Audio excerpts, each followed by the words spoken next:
ପୀତାମ୍ବରପୁର ଗ୍ରାମରେ ଗୋ ସୁରକ୍ଷା ଉପରେ ସଚେତନତା ସଭା ଅନୁଷ୍ଠିତ। ଗୋସେବକ କୁଶ କର୍ଣ୍ଣଙ୍କୁ ସମ୍ବର୍ଦ୍ଧନା।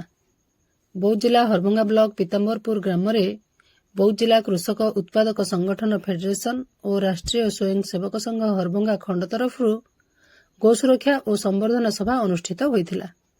ଏହି କାର୍ଯ୍ୟକ୍ରମରେ ବୌଦ୍ଧ ଜିଲ୍ଲା କୃଷକ ଉତ୍ପାଦକ ସଂଗଠନ ଫେଡେରେସନର ସଭାପତି ତଥା ରାଷ୍ଟ୍ରୀୟ ସ୍ୱୟଂ ସେବକ ସଂଘ ହରଭଙ୍ଗା ଖଣ୍ଡ ସଂଘଚାଳକ ରାଜକିଶୋର ଅଗ୍ରୱାଲାଙ୍କ ସଭାପତିତ୍ୱରେ ଅନୁଷ୍ଠିତ ହୋଇଥିଲା। ଉକ୍ତ କାର୍ଯ୍ୟକ୍ରମରେ ମୁଖ୍ୟ ଅତିଥି ଭାବରେ ଅବସରପ୍ରାପ୍ତ ଆଦର୍ଶ ଶିକ୍ଷକ ସୁରେନ୍ଦ୍ର ପ୍ରଧାନ ଯୋଗଦେଇ ଗୋ ସୁରକ୍ଷା ଓ ଗୋ ସେବା ଉପରେ ବକ୍ତବ୍ୟ ରଖିବା ସହିତ ଦେଶୀ ଗୋମାତା ବିଲୋପ ହେଉଯାଉଥିବା ଓ ଘରମାନଙ୍କରେ ଗୋପାଳନ ନ କରିବା ଦ୍ୱାରା ଗୋ ସମ୍ପଦ ଦ୍ୱାରା କୃଷକ କିପରି ଉପକୃତ ହୋଇପାରିବ ସରକାର ଧ୍ୟାନ ଦେବାକୁ ପରାମର୍ଶ ଦେଇଥିଲେ।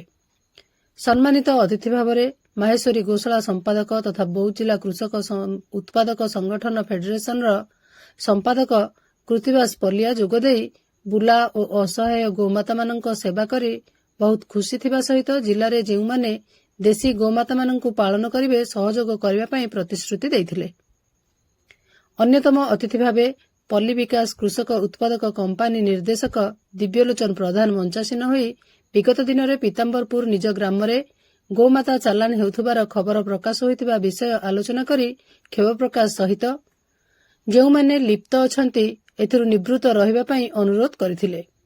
ବିଭିନ୍ନ ଆଲୋଚନାରେ ସାମାଜିକ କର୍ମୀ ପ୍ରଫୁଲ୍ଲ କୁମାର ମହାକୁଡ, ପ୍ରବୀର ମାହାର ପ୍ରମୁଖ ସକ୍ରିୟ ଅଂଶଗ୍ରହଣ ସହିତ କାର୍ଯ୍ୟକ୍ରମ ଆୟୋଜନରେ ସହଯୋଗ କରିଥିଲେ ଓ ଆଗାମୀ ଅଭିଯୋଗ ଶୁଣାଣି ଦିନ ଜିଲ୍ଲାପାଳଙ୍କୁ ଗୋଚାଳନ ବିରୁଦ୍ଧରେ କଡ଼ାକଡ଼ି ଚେକିଂ କରାଯିବା ପାଇଁ ଲିଖିତ ଦିଆଯିବାକୁ କଥା ରଖିଥିଲେ।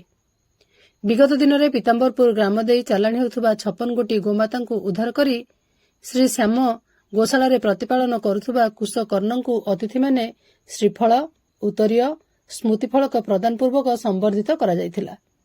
ଶଙ୍କର କର୍ଣ୍ଣ, ବସନ୍ତ ଅମାତ, ଗୋବିନ୍ଦ ନାୟକ, ନିଗମ ପ୍ରଧାନ, ନିରାକାର ମହାକୁଡ, ଗୁମନ ବାରିକ ପ୍ରମୁଖ କାର୍ଯ୍ୟକ୍ରମକୁ ଉତ୍ସାହିତ କରିଥିଲେ। ଶେଷରେ ଶ୍ରୀରାମ ମନ୍ଦିରର ପୂଜକ ଶେଷଦେବ ପଣ୍ଡା ବେଦମନ୍ତ୍ର ପାଠ ପୂର୍ବକ ଶାନ୍ତି ପାଠ କରି କାର୍ଯ୍ୟକ୍ରମ ସମାପନ କରିଥିଲେ।